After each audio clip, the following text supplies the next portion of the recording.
Now, Covaxin has been under a cloud for quite some time. The latest announcement by the US FDA saying that they will not be going ahead with an emergency use approval for Covaxin could be looked as its latest blow. The company, however, says that emergency use approvals are no longer being given for COVID-19 vaccine by the US FDA, and everyone now has to apply for a full license. That's the standard process. That's what they are going to do as well.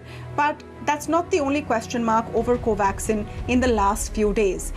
For one, the US FDA has now said they will not go ahead with an EUA because of a lack of complete data. The World Health Organization has not given its full approval yet because they're waiting for more data, and that elusive phase 3 trial data is not out yet. Bharat Biotech says it will be out by July. Today, the Health Ministry has said the data should be out in the next 7 or 8 days. So that's one of the questions. Why is the data not being put out yet?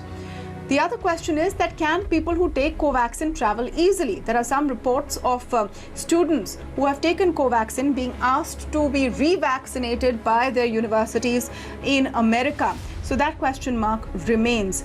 People are also wondering why it costs so much more at 1,410 rupees. At retail, it's almost double of Covishield, and this is an Indian-made vaccine. So a lot of questions around Covaxin. We're going to try and answer some of them, or at least shed light on them with our panel. I'm joined today by Dr. A.K. Singh. He's a senior endocrinologist at G.D Hospital and the author of a report recently which showed that Covishield may have better immunity effects than Covaxin. It was hotly disputed by Bharat Biotech. Dr. Ravi on the show today. He's a member of the Karnataka COVID Task Force. Dr. N.K Ganguly, scientist and former DG of ICMR, which is the co-creator, I would say, of Covaxin along with Bharat Biotech. And Murali Neelakantan, our principal lawyer at Amicus, is with us on the show. Welcome to all of you, and thank you so much for speaking with us. Dr. Ganguly, I want to come to you first about all the questions around Covaxin. And if I were to compress them, they come down to why is the phase 3 trial data not out yet? In March was when the phase 3 trial was supposed to have ended. In April, we saw a press release with interim results. Now the company says we'll put out the data in July. Today, in the Health Ministry briefing, we're told it'll be out in 7 to 8 days. Why all this mystery over the phase 3 trial data? Actually, it was foolish to apply to US FDA for approval, because even in the emergency authorization vaccine guidelines, you have to complete phase 3 and wait for 2 months for safety data. This was a huge concession. Normally you have to wait for 6 months. So this they didn't do it. Then to put in an application was very, very foolish. The second thing was this, that the phase 3 trial itself changed shape, because Indian regulators gave the approval because we needed a vaccine, and perhaps our aim was to vaccinate the largest population. So they looked at the phase 2 and phase 2 data and gave them a trial mode approval. Now this trial mode approval was masked in a very different jargon, but trial mode approval meant that there was no comparator group now. The group which was given the vaccine, they knew that what they were getting, and they had to sign an informed consent form. So I don't know what kind of phase 3 data which we will have, and whether we can call it a phase 3 data.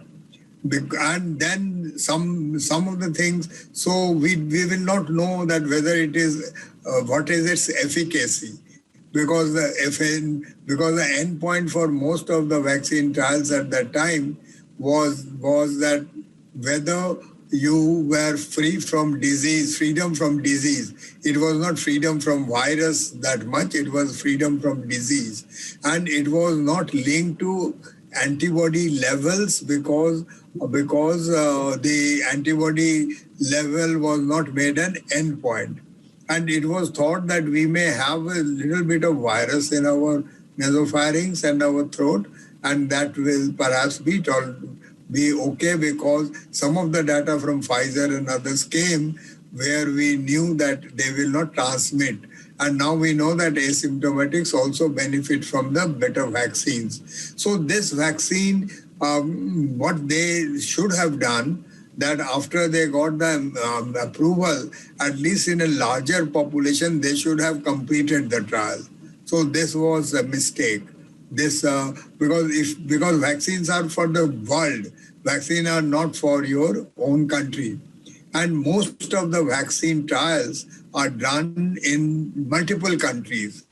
So some of those guys who did this kind of a thing in China and Russia, they put it in their population, but they were clever enough to do it in Russia, do it in Brazil, do it in South Africa, in UAE, Bahrain. So they collected different ethnic population, they collected global data, and in those countries, they went through the complete process of the approval. So by the time they applied for WHO for pre-qualification approval or other approval. So now the Chinese vaccine guys have got the WHO pre-qualification approval. The 4 of them have got it now.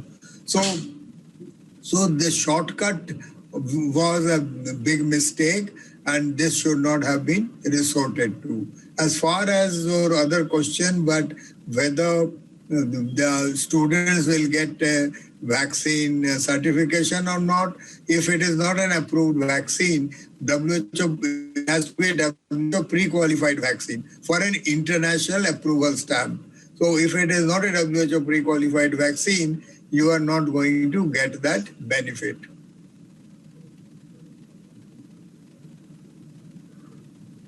Over to you, Tamanna.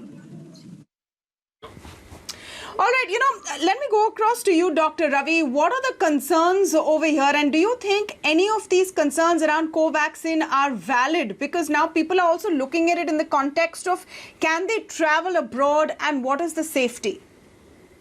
Thank you, Tamanna, for having me on the show. And I must say it's a great honor to share the platform with Professor Ganguly, who is a very senior colleague and a well-wisher of mine. As Professor Ganguly has outlined, it was very foolish on the part of the Indian manufacturer to go to FDA. Having said that, let me also put the other side to you. Covaxin development completed only in end of December, and they got emergency approval from India. Okay, they had an advantage. But, in a phase 3 trial, there are a minimum number of positives that you will have to meet in the placebo group and in the vaccinated arm group.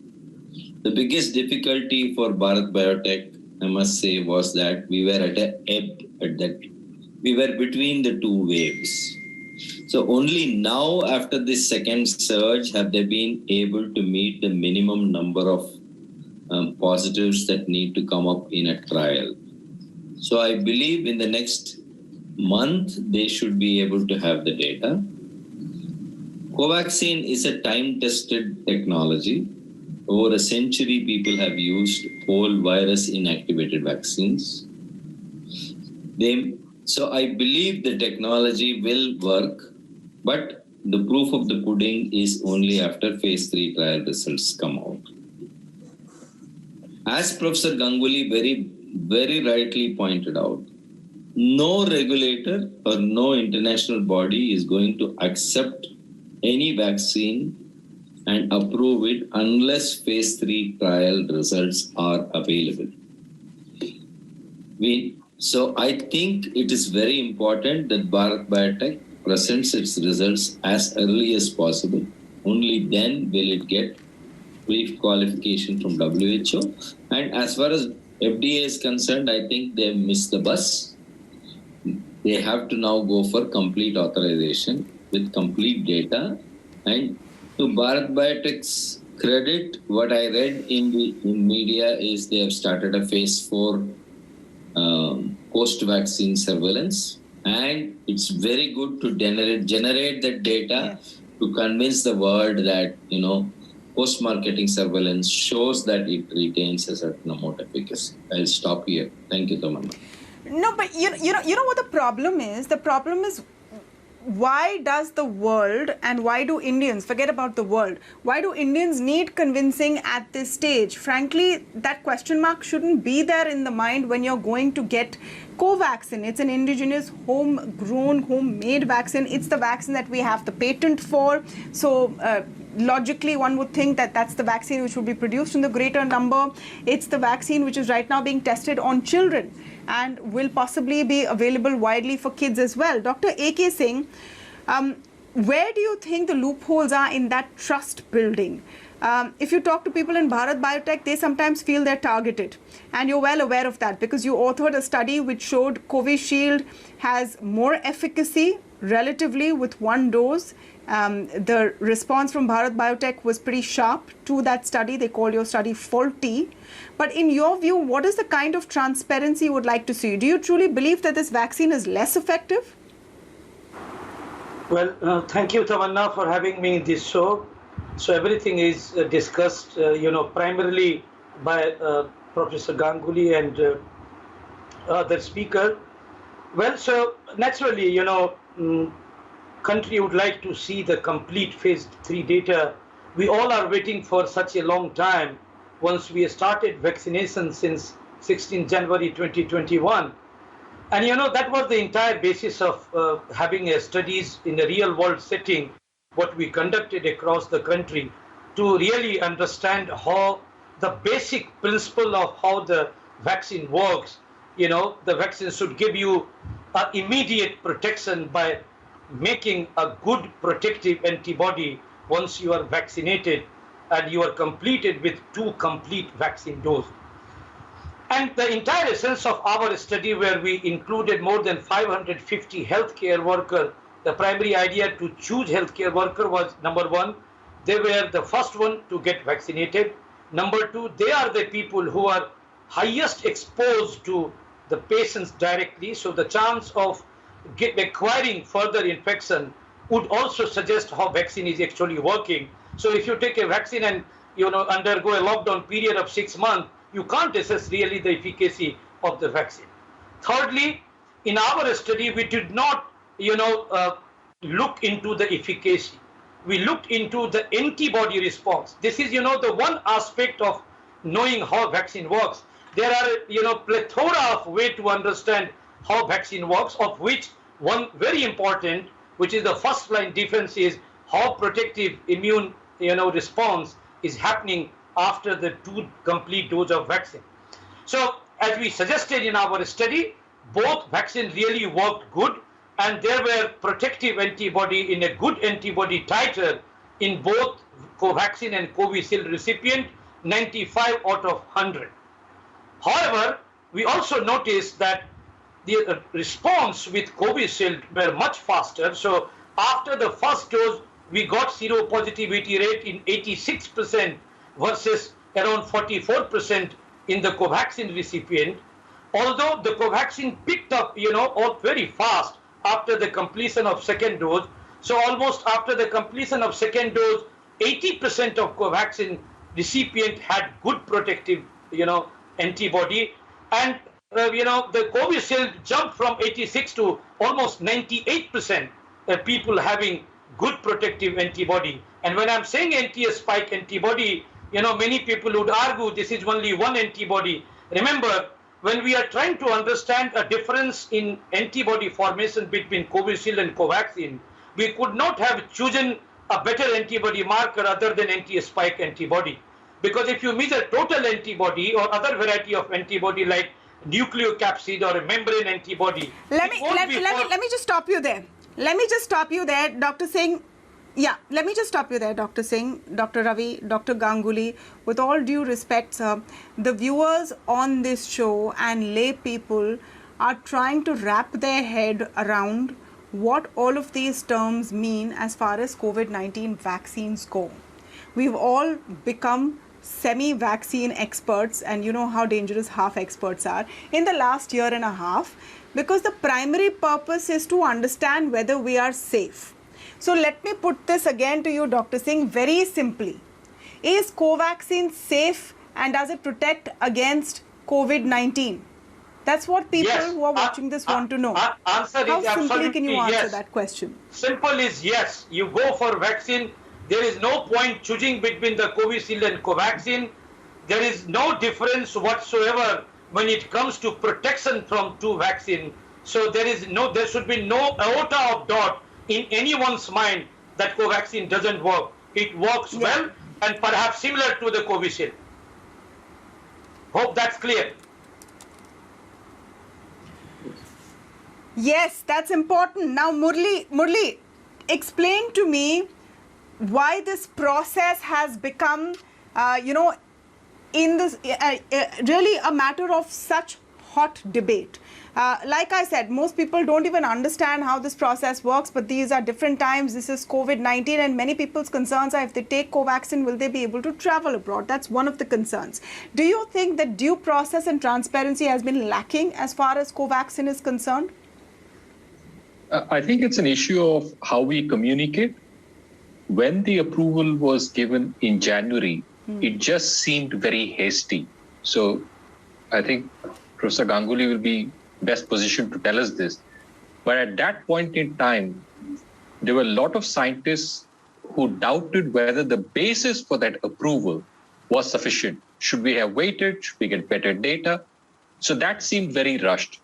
Now, if there had been better communication on the basis for it, how it compares with the others, how it compares with data around the world, and rather than just tag something and say, this is, Mera Bharat Mahan vaccine, that seemed to be the jingoism that was put out there. Rather than explain to people in plain language, here is what the other vaccines are doing, here is how Covaxin compares with it, and therefore we think there is a good basis in science for it to be approved.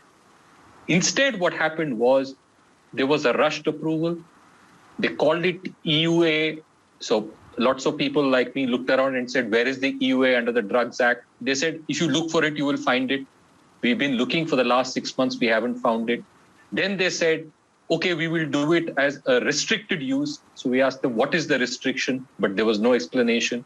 Then they said, we will do it in restricted use in emergency conditions in clinical trial mode. So every time we asked a question, they added 3-4 more words to it, which didn't really help us understand what was happening. And that's the beginning of the problem. It all seemed like there was a cover-up. Now, the problem with many of these things is once people start believing there's a cover-up, then it's very difficult to come back and say, here is the science. And it kept going downhill from there. Every time a question was asked, the answer was just unsatisfactory.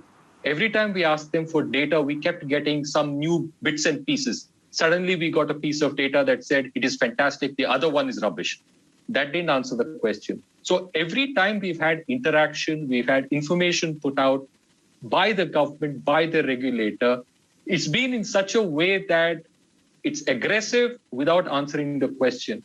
So that, I think, for a lot of people, both in the regulatory side as well as the scientific community, just found it deeply offensive. If that had not happened, if people were willing to engage, and scientists have to engage with the masses, which they haven't done for Covaxin, we would have probably had clearer understanding. Now, that doesn't solve the problem of what do we do with people who want to travel. And that is something that we should have again communicated earlier, that who are we giving Covaxin to? Who are we giving Covishield to? Again, that explanation was not clear. The whole process with the US FDA was a non-starter for a variety of reasons. The first reason is the clinical trial protocol itself. No, but why did they do it? Fuzzy. Why did they do it is what I'm not understanding. Dr. Ganguly started the show calling the move, quote unquote, foolish. Bharat Biotech today says that the US FDA has stopped giving EUA and has moved to BLA. So why did they apply? What is trying to be achieved here? Murali, you I want to don't take know that? what only they can answer this question. I think neither of us four gentlemen can answer that question. But I think the issue simply is for the Indian population Yeah, that was I've been waiting to hear from them. I hope to hear from Dr. Ella soon. Dr. Ganguly, I want to come back to an important point which I raised with Dr. Singh. At the end of the day, people watching this show and all of us want to know whether it's safe to take Covaxin. In fact, there is one school of thought which thinks Covaxin is a superior platform because it's a long trusted platform. What is your view on this? Is Covaxin safe? Is it okay to take, and will it eventually get WHO approval? Actually, the platform, they had this platform for a long period because their first vaccine, the rotavirus vaccine, was in the virocell, the virus replication. Dr. Bhan has helped them a lot, and a lot of people, Roger Glass, Dr. Greenberg, Harry Greenberg, many people actually helped them in getting those cell lines right and growing the virus. So there is not much technology over here. You grow the virus to a particular degree in a standardized cell form, and then kill it and then give it as a vaccine. And it works, but it has some limit. That is why people were also using various platforms, that whether adeno platform, whether Newcastle disease virus platform, whether the different platforms of creating the ones which are safer and tested, one like messenger RNA, which was for 10 years and 15 years was on the making. So these were the platforms which went in. So main problem in viruses, in vaccine is a trust, which Murali said, and utter and total transparency and exposing it to the trust is the important thing. Believe it or not, vaccine hesitancy is a real concern. It's an ongoing concern. We have very little time left on the show. So Dr. Ravi, let me come to you with one more criticism that Covaxin and Bharat Biotech faces, even more so now after the government has put out the maximum rates in the private sector. 1,410 for India's indigenous vaccine, compared to Covishield is almost double. Is that fair? Is that right? How can they justify it? I am not going to comment on whether it's fair or not. Dr. Ravi, that question's for you. Yeah, thank you, Tamanna. I'm not going to say whether it's fair or not fair. Let me tell you that traditional vaccine technology platforms are cumbersome and they are more expensive. I'm not defending Bharat Biotech. But whether 1,400 is the amount to be fixed, no. In fact, some of the vaccines, killed vaccines, have been available for maybe 100 or less than 100. So who has to regulate this? I think the government has to regulate this. I think also we know that markets are dependent on volumes of sales. So again, no, not taking sides. I'll be fair enough.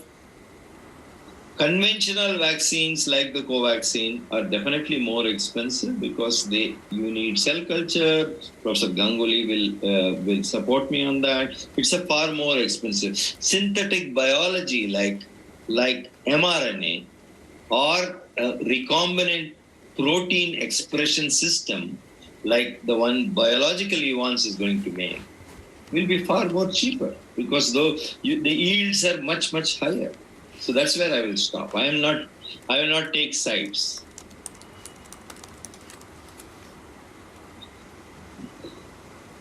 The message at the end of the day is that yes, Covaxin is safe. All vaccines are safe. Take the vaccine that you get first. And just dispel vaccine hesitancy to the extent you can. And that's the biggest concern with all of these delays around phase 3 trial data. People are told that they are encouraging vaccine hesitancy when they ask questions of Covaxin. Well, in a democracy, it is always a good practice to ask questions. Bharat Biotech must come and answer them. We hope that they will come and join us for an interview and give us answers to some of these questions. But in the interim, I want to thank all of our speakers for coming and shedding some light on what's really going on with India's homemade COVID-19 vaccine. It's going to be a big news day tomorrow. On Saturday, as the GST Council will meet, on the agenda, among other things, is giving tax relief on COVID-19 essentials. My colleague Ruchi Bhatia has all the details. All eyes will be on the GST Council meeting that will take place tomorrow. This is coming in the aftermath of the group of ministers that have made their recommendations with respect to GST rate relief on vaccines and various other COVID-related relief materials as well. We're given to understand that the group of ministers has suggested that the rates for COVID-related vaccines should remain unchanged and be kept at 5%, else it could hurt the interest of domestic manufacturers. However, they have suggested relief in terms of drugs such as amphotericin and tocilizumab, where they have suggested the rates be brought down from 5% to nil. On the other hand, for remdesivir, they have suggested from the current 12% GST rate, it should be brought down to 5%, and a slew of other relief should be brought forth for items such as medical grade oxygen, oxygen concentrators, ventilators, BiPAP machine, COVID testing kits, as well as pulse oximeters, where the rates should be brought down from 12% to 5%. They have also suggested, as far as the relief is concerned, it should be for a limited period. However, they have not suggested any changes to the rates for PPE kits, N95 masks, as well as ambulances as well. Needs to be seen how the GST Council will be taking a look at the GOM's recommendations, given the fact that various states, including Delhi, West Bengal, Punjab, had asked the centre as well as the GST Council to take a more compassionate approach, given the fact that the country was dealing with the second wave of COVID-19 and had suggested for a zero rated tax or a nominal tax on all COVID related relief material. So tomorrow's meeting is going to be an important one. It will be taking up a single agenda of taking up the GOM's recommendations on providing some sort of a relief as the country is dealing with the second wave of the COVID pandemic. So don't forget to stay with ET now for all the coverage on the crucial GST meet tomorrow. Thank you for that, Ruchi. We'll take a short break here, but Reboot India special coverage on the other side. Thank you for staying with us. Keep watching ET now.